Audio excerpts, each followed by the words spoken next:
Las palabras se gastan. Cualquier idioma tiene una magia que se va perdiendo cuanto más lo usamos, hasta volverse aburrido, incluso predecible. Pero si algo nos hace sentir como nuevas las palabras de todos los días, eso es la poesía. Un poema puede cambiar el orden de las palabras, o puede darles un ritmo, o puede poner una en lugar de otra, compararlas y muchos otros recursos más. En la antigüedad, cuando la poesía se mezclaba con otras actividades, entonces ocurría... Se me cayó el posavasos. Entonces ocurría que la información se transmitía por sobre todo verbalmente. Y ahí es cuando la poesía se mezclaba con otras actividades. El poeta podía ser mago, podía ser historiador, sacerdote, etc. La memoria de un pueblo vivía en un conjunto de palabras, organizadas poéticamente, entre otras cosas, para que sea más fácil recordarlas. Una obra lírica podía mezclar ficción y realidad, ciencia y religión, arte y registro. Conocemos muchos tipos de poemas. Algunos son las coplas. Se las considera arte menor porque son la forma más simple de que lo dicho suene de manera poética. Vuelve el perro arrepentido, con sus miradas tan tiernas, con el hocico partido, con el rabo entre las piernas. Romance. Nos referimos a un tipo de poema narrativo, no al género romántico de historias de amor. Se escriben con la simpleza de las coplas, pero son muchísimo más largos, sus temas son más complejos y utilizan más elementos líricos. Soneto. Por su elaboración se lo considera arte mayor.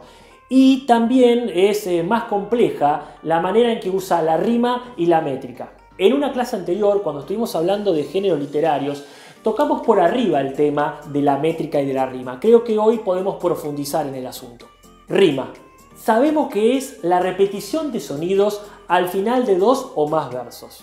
La rima es consonante cuando se repiten las vocales y las consonantes finales de una palabra que rima con otra. O asonante cuando solamente se repiten las vocales finales de las palabras rimadas.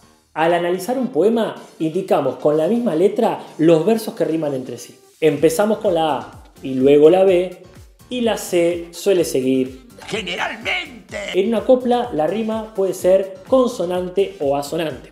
Un poema del tipo romance suele tener rima asonante en los versos pares. Ambas composiciones dijimos que son de arte menor porque tienen 8 sílabas por verso, es decir, son octosílabos. Pero para entender esto deberíamos hablar un poco sobre la métrica. Como dijimos en otra clase, la métrica es la medida de cada verso y se obtiene contando cuántas sílabas tiene. Esto parecería tan simple como separar las palabras en sílabas y después contarlas, pero ojo, porque tiene sus trucos. ¿Se acuerdan del video de acentuación? Si no, pueden revisarlo antes de continuar.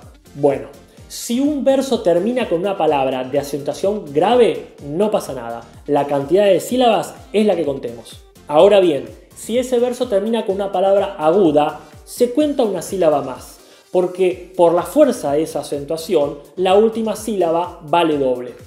Pero si el verso termina con una palabra esdrújula, bueno, seguramente ya lo adivinaron, es medio obvio, se resta una sílaba, porque ese acento hace que la última sílaba pierda fuerza.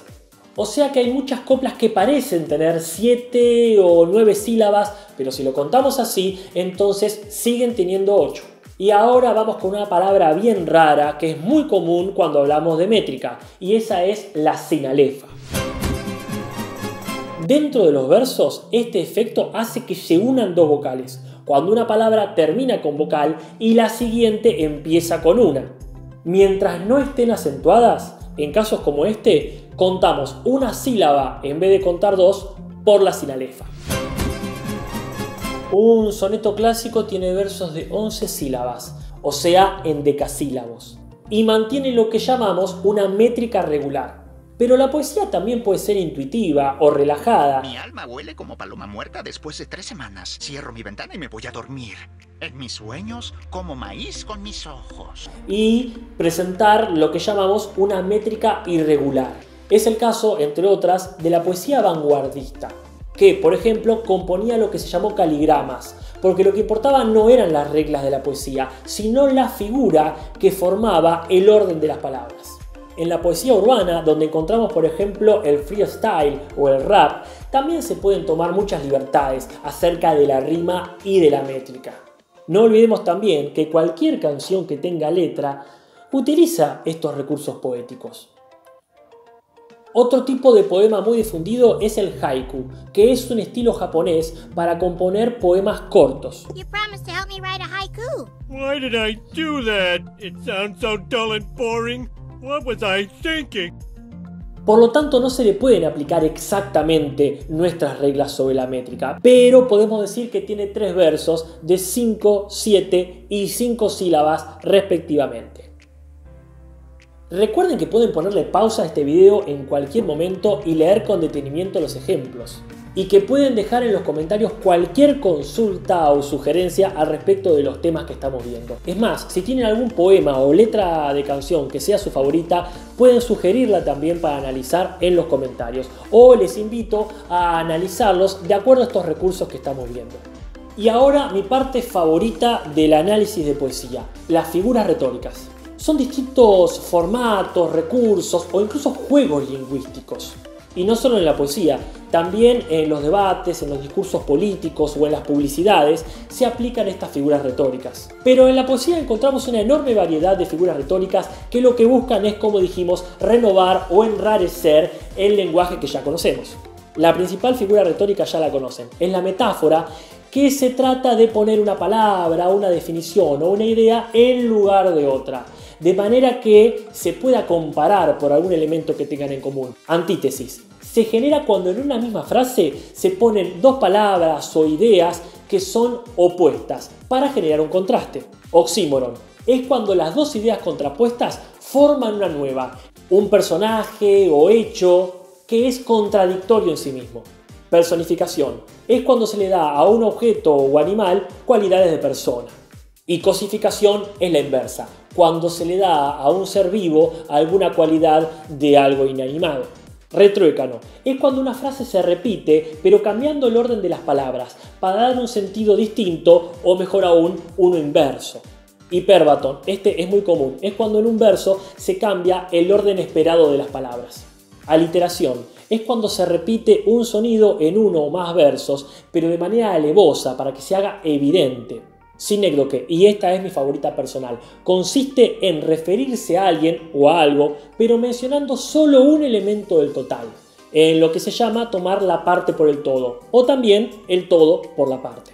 Hipérbole y lítote. Estos recursos funcionan mediante una exageración, cuando presentamos algo de manera exageradamente grande o al revés, exageradamente pequeño. Estos recursos, las personas exageradas, los usamos muchísimo en nuestra vida cotidiana. Pregunta retórica. Es una interrogación pero que no espera respuesta. Se plantea como una introducción a un tema, para expresar una emoción, para generar una reflexión, etc. Hay muchas más, pero les dejo a ustedes, si les interesa investigar sobre figuras retóricas, que revisen esa lista, que es larga y está llena de nombres raros. Y me parece que por hoy ya fue suficiente. Como siempre, si todavía no lo hicieron, les agradezco que se suscriban al canal y que compartan, que les cuesta poco, que lo comenten, que no les cuesta nada, y le den un me gusta, que les cuesta menos. Si usan estas redes, búsquenme allí. Muchísimas gracias y hasta la próxima.